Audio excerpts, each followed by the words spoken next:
Hello all. இப்போ நம்ம queen versus பான் என் game பார்க்க போகிறோம். நம்ம கிட்ட குயின் ஓப்பனன்ட் கிட்ட பான் மட்டும் இருந்துச்சுன்னா அந்த கேமை எப்படி வின் பண்ணுறது அப்படின்ட்டு. ஸோ பேசிக்காக இந்த பொசிஷனில் என்ன ப்ராப்ளம், நம்ம கிட்ட குயின் தான் இருக்குல்ல, ஏன் இந்த கேம் நம்மளால வின் பண்ண முடியல அப்படின்னா, நம்ம கொஞ்சம் தப்பாக ஆடணும்னா பிளாக்கோட இந்த பான் நெக்ஸ்ட் மூவ் குயின் ஆகிடுது. ஸோ அந்த குயினை நீங்கள் ஸ்டாப் பண்ணலாம், நெக்ஸ்ட் மூவ் அந்த பான் குயின் ஆகிடும். ஓகே, ஸோ அது குயின் ஆகக்கூடாது. இப்போ எக்ஸாம்பிள் நம்ம கிங்கை கொண்டு வரோம், கிங்கை நம்ம கேம்குள்ளே கொண்டு வரோம் அப்படின்னா இந்த பான் வந்து குயின் ஆகிடும். ஸோ கிங்கை கொண்டு வராமல் நம்ம என்னதான் ரிப்பீட்டடா செக் மட்டுமே கொடுத்தாலும் இந்த கேம் நம்மளால வின் பண்ண முடியாது. இதுக்கு ஒரு சில ட்ரிக்ஸ் இருக்கு. ஸோ என்ன அப்படின்னா, இப்போ குயின் E7 செக், இங்க நீங்க இந்த மாதிரி செக்கா கொடுக்கலாம், மறுபடியும் செக் கொடுக்கலாம், எங்கனாலும் நீங்க திரும்பி திரும்பி செக் கொடுத்துட்டு இருக்கீங்க. ஓகே, ஸோ மறுபடியும் என்ன ப்ராப்ளம், செக் இல்லாம எப்போ நீங்க கிங்க கொண்டு வந்தாலும் என்ன ஆகுது, டி பான் குயின் ஆயிடுது. அண்ட் மறுபடியும் நீங்க செக் கொடுக்குறீங்க, கிங் இங்க மறுபடியும் செக். நான் இதே மாதிரி ஆடிக்கிட்டே இருப்பேன். ஸோ செக்கா கொடுத்துட்டு இருந்தாலும் உங்களால என்ன பண்ண முடியல, கிங்கை கொண்டு வர முடியாது. சிங்கிள் குவீனை வச்சு கிங்கோட ஹெல்ப் இல்லாம நம்மளால செக்மேட்டும் பண்ண முடியாது. கண்டிப்பா கிங்கை நம்ம கேம்குள்ள கொண்டு வரணும். கிங்கை கொண்டு வந்தா என்ன ஆகுது, ஆப்போனண்டோட பான் குவீன் ஆகுது. அப்ப நம்ம என்ன பண்ணலாம் இந்த மாதிரி பொசிஷன்ல? ஸோ என்ன பண்ணணும் அப்படின்னா, நம்ம கிங்கை கொண்டு வந்தா மட்டும்தான் வின் பண்ண முடியும். ஆனா கிங்கை கொண்டு வரும்போது என்ன ப்ராப்ளம், அவங்களோட பான் குயின் ஆகுதுல்ல, அதை ஸ்டாப் பண்றதுக்கு ஒரே வழி ஆப்போனண்டோட கிங்கை அந்த குயினிங் ஸ்கொயர்ல பிளாக் பண்ண வைக்கிறது தான். ஸோ ஏதோ ஒன்று பண்ணி ஆப்போனண்டோட கிங் இருக்குல்லையா, அதை ஃபோர்ஸ்டா குயினிங் ஸ்கொயரை பிளாக் பண்ணணும். கிங் D1க்கு வரணும். கிங் அந்த குயினிங் ஸ்கொயர்ல இருந்தா மட்டும்தான் ஆப்போனண்டால பான் ப்ரமோட்ஸ் குயின் பண்ண முடியாது, நம்மளாலையும் ஃப்ரீயா கிங்கை கொண்டு வர முடியும். அப்போ என்ன பண்ணா அவங்க கிங் D1 போவாங்க. ஃபார் எக்ஸாம்பிள் நீங்க குயின் E7 செக் கொடுத்தீங்கன்னா நேரா கிங் D1 போயிட மாட்டாங்க. ஸோ அந்த குயினிங் ஸ்கொயரை போயிட்டு அவங்க பிளாக் பண்ண மாட்டாங்க, வெளியே தான் எங்கேயாச்சும் ஆடிட்டு இருப்பாங்க. ஸோ நாம தான் அவங்கள ஃபோர்ஸ் பண்ணி அந்த D1 ஸ்கொயருக்கு போக வைக்கணும். இப்போ அது எப்படின்னு பார்க்கலாம். ஸோ செக்கு கிங் ஆஃப் 6, நீங்க E7ல தான் செக் கொடுக்கணும்னு இல்லை, போர்டில் எங்கெல்லாம் செக்ஸ் இருக்கோ கொடுக்கலாம். அண்ட் இந்த இடத்துல இருந்து நீங்க C5 கூட வரலாம். ஓகே, ஸோ அது ப்ராப்ளம் இல்லை. கொஞ்சம் செக்கா கொடுத்துட்டு இந்த மாதிரி கிங் கிட்ட வந்துருவீங்க. இந்த இடத்துல ஒரு செக் கொடுப்பீங்க, ரைட்டா? இப்பயும் கிங் எங்க போக மாட்டாங்க, D1 வர மாட்டாங்க. D1 வந்தா கிங் எடுத்துட்டு வரலாம், கிங் F2. இப்போ நம்ம முன்னாடி பார்த்த மாதிரி ரிப்பீட்டடா இந்த F4 E4 D4 செக் மட்டும் கொடுத்துட்டு இருந்துச்சுன்னா நம்மளால வின் பண்ண முடியாது. ஸோ இந்த பாயிண்ட்ல ஒரு மூவ் வைக்கணும், குயின் D3. ஏன்னா கிங் செகண்ட் ரேங்க்ல இருக்கிற வரைக்கும் அவங்க ஃபர்ஸ்ட் ரேங்க் போக மாட்டாங்க. அவங்கள ஃபர்ஸ்ட் ரேங்க் போக வைக்கணும்னா நம்ம இந்த குயின் D3 மூவ், பானுக்கு ஸ்ட்ரைட்டா குயினை வச்சு நம்ம அந்த பானை அட்டாக் பண்ணணும், பான் அட்டாக் பண்ணணும். எனிவே இந்த பொசிஷன் செக் கிடையாது, பட் ஸ்டில் ஆப்போனண்டால பான் குயின் பண்ண முடியாது.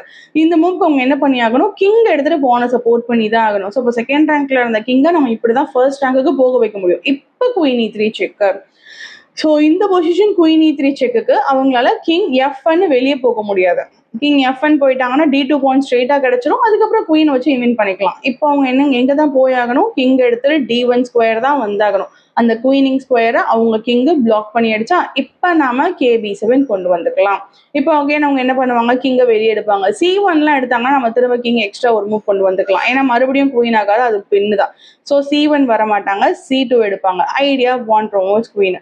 நம்ம கிங்கை கொண்டு வந்தா அந்த பான் குயின் ஆயிடும். ஸோ அப்போ நம்ம கிங்கை கொண்டு வரணும், சேம் டைம் என்ன பண்ணக்கூடாது, ஆப்போனன்ட் போனா குயின் பண்ணக்கூடாது. ஓகே, இப்பயும் நம்ம குயின் C5 செக், அங்கங்கன்னு செக்கா வச்சு அதே மாதிரி பேட்டர்ன் கொண்டு வரலாம். அண்ட் அதை விட ஈஸி இந்த இடத்துல பின் பண்றது.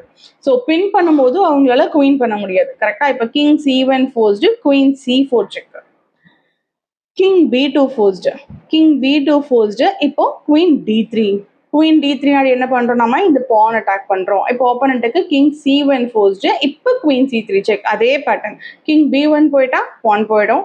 ஸோ கிங் D1 தான் வந்தாகணும், நம்ம கிங்கை எக்ஸ்ட்ரா ஒரு ஸ்டெப் கொண்டு வந்துக்கலாம். இப்போ என்ன ஆடுவாங்க, மறுபடியும் கிங் E2, நம்ம அதே மாதிரி பின் பண்ணி கொண்டு வரலாம். சேம் நீங்க குயின் E5 ஆடினாலும் எக்ஸ்ட்ரா ஒரு மூவ் ஆகும், இதுவும் கரெக்ட் தான். ஸோ குயின் E5 செக்கு, குயின் F4 செக்கு, குயின் E4 செக்கு, மறுபடியும் குயின் D3. இப்படி ஆடினாலும் ஓகே தான், பின் பண்ணி ஆடினாலும் ஓகே தான், இது எக்ஸ்ட்ரா ஒரு மூவ் ஆகும். ஸோ மறுபடியும் கிங் E1 ஆடுவாங்க, குயின் E3 செக், F1 போனா பான் போச்சு, D1. அந்த குயினிங் ஸ்கொயருக்கு ஆப்போனண்டோட கிங் வந்து தான் ஆகணும். இப்போ நாம மறுபடியும் கிங்கை கொண்டு வரலாம். மறுபடியும் கிங் C2 ஆடுவாங்க, எஸ் குயின் E2 பின். பின்னுக்கு குயின் பண்ண முடியாது. கிங் எடுத்துட்டு பின்னாடி போயிட்டாங்கன்னா நாம குயினிங் ஸ்கொயர்ல குயினை வச்சிடலாம். இதுக்கப்புறம் அவங்களால எதுவுமே பண்ண முடியாது, அந்த பான் குயினே ஆகாது. நம்ம ஸ்லோவா கிங் கொண்டு வந்து வின் பண்ணிக்கலாம். குயினிங் ஸ்கொயர்ல குயின் வச்சிட்டோம்னா நம்ம வின். ஸோ மறுபடியும் அவங்க கிங் C1 தான் ஆடுவாங்க, குயின் C4 செக்கு, D1 வாலண்டியரா போக மாட்டாங்க. கிங் B2 ஆடுவாங்க, குயின் D3 அடி பான் அட்டாக் பண்றோம், கிங் C1 செக்கு, D1 தான் போயாகணும். மறுபடியும் கிங்கை கொண்டு வந்துக்கலாம். ஓகே, இப்போ ஃபைனலா கிங் E2. இப்போ நம்ம இங்க C2 E4லாம் போகணும்னு அவசியம் இல்லை, ஏன்னா கிங்கோட சப்போர்ட்ல குயின் E3 செக் நேராவே கொடுத்துக்கலாம். Queen E3 check, king D1 தான் போயாகணும், ஏன்னா FN வேணா போனா பான் போச்சு. ஸோ கிங் D1, இப்போ கிங் C3, கிங் C1 தான் போயாகணும், பான் கிடைச்சிருச்சு, அடிச்சு செக்கு, குயின் B2 மேட்ட. ஸோ ஐ ரிப்பீட், இந்த பொசிஷன் நம்ம ஸ்டார்டிங் பொசிஷன்ல இருந்து என்ன பண்ணியாகணும், இந்த பான் குயினை ஸ்டாப் பண்ணியாகணும். அப்போ நம்ம கிங்கு கொண்டு வந்தா மட்டும்தான் மேட் பண்ண முடியும். செக் இல்லாம கிங் கொண்டு வந்தா ஆப்போனன்ட் பானை குயின் பண்றாங்க. ஸோ ஆப்போனன்ட்டோட கிங் அந்த குயினிங் ஸ்கொயர்ல லாக் பண்ண வச்சுட்டு ஒரு மூவா ஸ்லோவா கிங் கொண்டு வரணும். கிங்கோட சப்போர்ட்ல ஃபைனலா நம்ம செக் மேட் பண்ணிக்கலாம். இப்போ நாம பார்த்த இந்த வின்னிங் பேட்டர்ன் எந்தெந்த பாயிண்ட்ஸ்க்குலாம் ஒர்க் அவுட் ஆகும் அப்படின்னா, B pawn, knight pawns, okay, B pawn and G pawn, இந்த மாதிரி ரெண்டு நைட் பான்ஸ்க்கும், and D pawn and E pawn, king pawn and queen pawn, centre pawns, இந்த 4 ஃபைல் பான்ஸ்க்கு மட்டும்தான் இது ஒர்க் அவுட் ஆகும். ஏன்னா ரிமைனிங் 4 ஃபைல்ஸ் ட்ரா. ஓகே, அதுவும் எப்படின்றத பார்க்கலாம். ஸோ என்னென்ன பான், நைட் பான்ஸ், சென்டர் பான்ஸ், இந்த ரெண்டு மட்டும்தான் இதே பேட்டர்ன்ல நம்மளால வின் பண்ண முடியும். ஸோ மறுபடியும் நான் நைட் பான்ல வச்சு காட்டுறேன். ஸோ ஒரு சின்ன சேஞ்ச், இதே மாதிரி நைட் பான்ல இருக்கு, திருப்பி அதே மாதிரி பொசிஷன் வரும். ஸோ இப்போ என்ன பண்ணலாம், குயின் C5 செக்குன்னு கொடுக்கலாம், ஆப்போனன்ட் வந்து கிங் D2ன்னு ஆடுவாங்க. அதே மாதிரி queen D4 cheque, C4 cheque, and கடைசியா வந்து குயின் B3ன்னு வச்சு கிங் C1 வைப்பாங்க, குயின் செக்கு. ஸோ இப்போ என்ன ப்ராப்ளம், கிங் எடுத்துட்டு D1 போயிட்டாங்கன்னா பான் போச்சு, B1 தான் வந்தாகணும், கிங்கை கொண்டு வரலாம். ஸோ அப்போ அதே பேட்டர்னை நம்ம ரிப்பீட் பண்ணி இந்த பி பானையும் நம்மளால வின் பண்ண முடியும். D pawn, E pawn, G pawn, இந்த 4 ஃபைல் பாயிண்ட்ஸை நம்மளால வின் பண்ண முடியும். அப்போ ஏ பானா இருந்தா என்ன பிரச்சனை, இதே பொசிஷன் அப்படியே ஏ பானா இருக்கு, ஏ பானா இருக்கும்போது என்ன ப்ராப்ளம் அப்படின்னா, இந்த பொசிஷன் ட்ரா தான் வரும். A pawn and H pawn, rook pawns draw. Rook pawns draw ஏன் அப்படின்னு பார்க்கலாம். சேம் இந்த பொசிஷன் ஒயிட் டு பிளே, அவங்க செக் கொடுக்கணும், D1 B6 எங்கனாலும் செக், ஓகேவா. A1 போனா, ஆக்சுவலி A1 கூட போகலாம். இப்போ இந்த இடத்துல என்னன்னா, கிங் C2 நீங்க அதே மாதிரி ட்ரை பண்ணுவீங்க, குயின் C5 செக், அதே மாதிரி குயின் B4 செக், அதே மாதிரி குயின் A3, ஏன்னா செக்க கொடுத்துட்டு இருந்தா அது ட்ரா தான், கிங்க கொண்டு வராம வின் பண்ண முடியாது, கிங்க கண்டிப்பா கொண்டு வரணும் இல்லையா. ஸோ அப்போ குயின் A3, கிங் இங்க, queen B3 check, king C1 போனா பான் போயிடும், அப்போ பிளாக் எங்க போய் தான் ஆகணும், கிங் A1 தான் போயாகணும், கரெக்டா. இப்போ அந்த குயினிங் ஸ்கொயரை கிங் லாக் பண்ணிடுச்சு. இந்த மாதிரி சுச்சுவேஷன்ல தான் நம்ம முன்னாடி கிங்கை கொண்டு வந்தோம். ஆனா இப்போ என்ன பிரச்சனை, கிங்கை கொண்டு வந்தீங்கன்னா ஸ்டேல்மேட். ஸ்டேல்மேட்னா என்னன்னு தெரியும்ல. ஸோ இப்போ பிளாக்கோட டர்ன், பிளாக் வைக்கிறதுக்கு எந்த ஒரு லீகல் மூவ்மே இல்லை. ஸோ இந்த பொசிஷன் ட்ரா ஆயிடுச்சு, ஸ்டேல்மேட் ஆயிடுச்சு. ஓகே, ஸோ ஏ போனும் ஹெச் போனும் இந்த மாதிரி ஸ்டேல்மேட் ஆகிடும். ஏன் இப்படி ஆகுது அப்படின்னா, இந்த பி பான்ல இருந்து உங்களுக்கு என்ன ப்ராப்ளம் இருக்கு, கிங்குக்கு 2 சைடு எஸ்கேப்பிங் ஸ்கொயர் இருக்கு. ஸோ நம்ம இந்த மாதிரி கிங்கை லாக் பண்ணாலும் ஒரு சைடை குயின் கண்ட்ரோல் பண்ணிட்டு இருக்கோம், கிங்கு இன்னொரு சைட்ல எஸ்கேப் ஆயிடும். ஆனா இது கார்னர் பான், ஏற்கனவே கார்னர் பான், இதுல நீங்க ஒரு சைடு லாக் பண்ணிட்டீங்க. ஸோ அப்போ அந்த கிங்கால வெளியே போறதுக்கு வேற எங்கேயுமே எஸ்கேப்பிங் ஸ்கொயர் இல்லைன்றதுனால இந்த ஏ pawn and H பானுக்கு stalemate option இருக்கு. ஓகேவா. ஸோ அதே பேட்டர்ன், அதே மாதிரி 7th ரேங்க் தான். So B pawn, D pawn, E pawn, G pawn win, A pawn H pawn இதே மாதிரி ட்ரா ஆகிடும்.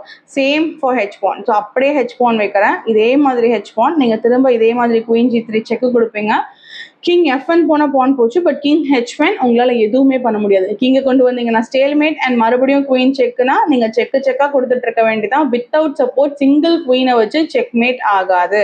ஒரே ஒரு ஆப்ஷன், ஆப்போனண்ட் பர்பஸா தெரியாம கிங் H1 வாலண்டியரா தப்பா ஆடிட்டாங்கன்னா மட்டும்தான் செக்மேட் ஆகும். பட் அப்படி மோஸ்டா ஆட மாட்டாங்க. கரெக்டா ஆடும் போது இந்த கேம் ட்ரா தான் ஆகும்.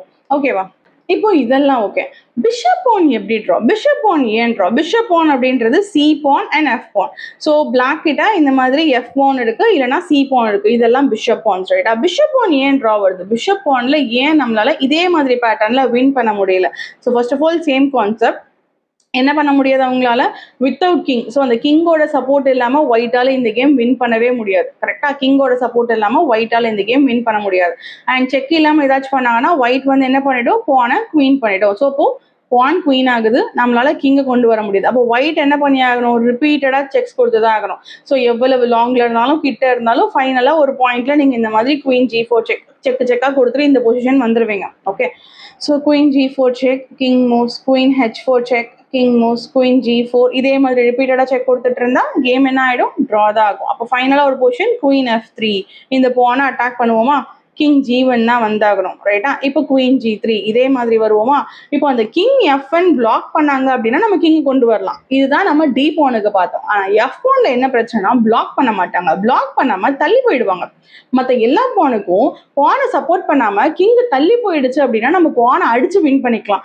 ஆனா இந்த C பான் அண்ட் F பான், அந்த பிஷப் பான் மட்டும் கிங் தள்ளி கார்னர் போயிட்டாங்கனாலும் நம்மளால இந்த பான் அடிக்க முடியாது. பானை அடிச்சா ஸ்டேல்மேட். இந்த பொசிஷன்ல கிங் மூவ் ஆயிடுச்சு, இருந்தாலும் நம்மளால என்ன பண்ண முடியல, பானை அடிச்சா ஸ்டேல்மேட் ஆகுது. ஸோ இந்த கேம் வந்து கிளியரா ட்ரா ஆயிடும். அப்போ இந்த பொசிஷனும் நம்மளால வின் பண்ண முடியாது. So bishop pawn and rook pawn இந்த மாதிரி குயின் வெர்சஸ் பான் என் கேம்ல ட்ரா தான் வரும். ஏன் ட்ரான்றதை நல்லா பார்த்துக்கோங்க. ரூக் பானும் கிங் கார்னர் போயிடுச்சு ஸ்டேல்மேட் ஆயிடும். பிஷப் பானும் என்ன ஆகும்னா ஒரு பாயிண்ட்ல கிங் என்ன பண்ணிடுவாங்க, கார்னர் ஸ்கொயர் போயிடுவாங்க. இப்போ நீங்க இந்த பானை அடிச்சா stalemate. So C pawn F pawn, 2 bishop pawn, A pawn H pawn, 2 rook pawn, இந்த 2 பானுமே பான் 7th ரேங்க் வந்துட்டா ஆப்போனன்ட் நம்ம கிட்ட குவீனே இருந்தாலும் நம்மளால வின் பண்ண முடியாது. இந்த பொசிஷன் ட்ரா தான் ஆகும். ஸோ எந்தெந்த pawn queen versus pawn win அப்படின்னா B pawn, 2 knight pawn, G pawn and அதே மாதிரி D pawn, E pawn, centre file pawns, இந்த 4 file pawn win, remaining 4 file pawn draw தான் ஆகும். இப்போ அந்த 4 ஃபைல் பான்ல நீங்க வின் பண்றதுக்கு என்ன பண்ணணும்னா அந்த பான் நம்ம 3rd ரேங்க்லயே பிடிக்கணும். ஸோ 3rd ரேங்க் இந்த சென்ஸ் லைக் இதே மாதிரி பொசிஷன் பான் F3ல இருக்கும்போது, பான் F3ல இருக்கும்போது நம்ம மற்ற பான்ஸ்க்குலாம் 2nd ரேங்க்ல இருக்கும்போது ஒரு வின்னிங் பேட்டர்ன் பார்த்தோம் இல்லையா, அதே வின்னிங் பேட்டர்ன் பான் F3ல இருக்கும் போதே பண்ணணும்.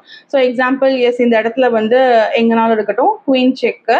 ஓகே, ஸோ குயின் செக்கு. இப்போ அவங்க எங்க ஆடுவாங்க, கிங் H3, F2 வாலண்டியரா போக மாட்டாங்க. F2 வாலண்டியரா போனாங்கன்னா நம்மளால ஈஸியா கிங் கொண்டு வந்துக்க முடியும். அண்ட் மறுபடியும் பான் அட்டாக் கிங் G2, இல்ல செக்கு, மறுபடியும் கிங் H3 H2, மறுபடியும் செக்கு, இங்க செக்கு. ஸோ இந்த பேட்டர்னை நம்ம இங்க வச்சே கொண்டு வரணும். அப்போதான் கிங் H2 போனா பான் அடிச்சிடலாம், கிங் F2 வரும்போது கிங்கை கொண்டு வரலாம். திருப்பி கிங் E3, குயின் G3, மறுபடியும் கிங் E2, குயின் செக்கு, கிங் D3, குயின் F4. அந்த பானுக்கு ஸ்ட்ரைட்டா நம்ம அட்டாக் பண்றோம். கிங் E2, குயின் E4 செக்கு, கிங் தள்ளி போச்சுன்னா பான் போச்சு, கிங் F2 ஆடும்போது நாங்கள் கிங்கை கொண்டு வரலாம். ஸோ அந்த பான் 2nd ரேங்க் வந்துட்டா, F பான் 2nd ரேங்க் வந்துட்டா மட்டும்தான் என்ன ப்ராப்ளம், அந்த ஸ்டேல்மேட் ஆப்ஷன் இருக்கு. ஸோ இப்போ அந்த F பானும் C பானும் பிஷப் பானுக்கும் நம்ம என்ன பண்ணி ஆகணும், அந்த பான் நம்ம 3rd ரேங்க்லேயே, மற்ற பான்ஸ்க்கு 2nd ரேங்க்ல என்ன பண்ணமோ அதே இதை இந்த பான் ஒரு ஸ்டெப் முன்னாடியே பண்ணணும். அப்போதான் அந்த ஸ்டேல்மேட் ஆப்ஷன் இருக்காது. H பானுக்கும் அதே தான். ஸோ H பானா இருந்தாலும் இப்போ இதே மாதிரி பொசிஷன் H பான்ல இருக்கு. ஓகே, நீங்க இந்த மாதிரி குயின் G4 செக்கு கொடுப்பீங்க. ஓகே, எங்கேயோ லாங்ல கூட. ஸோ குயின் G8 செக்கு கொடுத்துட்டு இருக்கீங்க. ஓகே, ஸோ செக் கொடுத்துட்டு இருக்கும்போது என்ன ஆயிடுச்சு, கிங் அவங்க இங்கே தான் ஆடுவாங்க. ஒயிட் வந்து என்ன பண்ணுவாங்க, ஓகே பிளாக் கிங் எங்கேயாச்சும் மூவ் பண்ணுவாங்க. குயின் செக்கு, திருப்பி G3 செக்கு, ஸோ F3 மறுபடியும் செக்கு, G3 செக்கு. ஓகே, F3 ஃபைனலாக குயின் H4 பான் அட்டாக் பண்ணுறோம். கிங் எடுத்துட்டு G2 வருவாங்க செக்கு, கிங் தள்ளி மூவ் பண்ணால் பான் கேப்சர் பண்ணிக்கலாம். கிங் H2 போனாங்கன்னா ஒரு சின்ன வெயிட்டிங் மூவ் போதும், கிங் ஆடினா போதும். ஏன்னா இந்த பொசிஷன் அந்த கிங் எஸ்கேப் ஆக வேற எங்கேயுமே மூவ் இல்லை. கிங் H1 போஸ்ட், பானுக்கு மூவ் இல்லை, ஸ்டேல்மேட் இல்லை அப்படின்றதுனால கிங் H1 தான் ஆடி ஆகணும். நமக்கு குயின் டெக்ஸ் பான் கிடைச்சிரும். ஸோ குயின் வர்சஸ் பான் ஆடும்போது நமக்கு B pawn, G pawn, 2 knight pawn, centre pawns எப்படி ஆடினாலும் வின்னு தான். And rook pawn and bishop pawn 7th rank வந்துருச்சுன்னா அது ட்ரா, 7th ரேங்க் வந்துருச்சுன்னா அது ட்ரா. அண்ட் அதே இது ரூக் பான் அண்ட் பிஷப் பான் நம்ம வின் பண்ணணும் அப்படின்னா அது 3rd ரேங்க்லேயே வின் பண்ணணும். இந்த கான்செப்ட் கிங்கு லாங்கா இருந்தா மட்டும்தான். கிங்கு பக்கத்துல இருந்தா அதுல நிறைய வின்னிங் பேட்டர்ன்ஸ், மீட்டிங் பேட்டர்ன்ஸ் இருக்கு. அது எல்லாமே நம்ம இன்னொரு வீடியோல பார்க்கலாம்.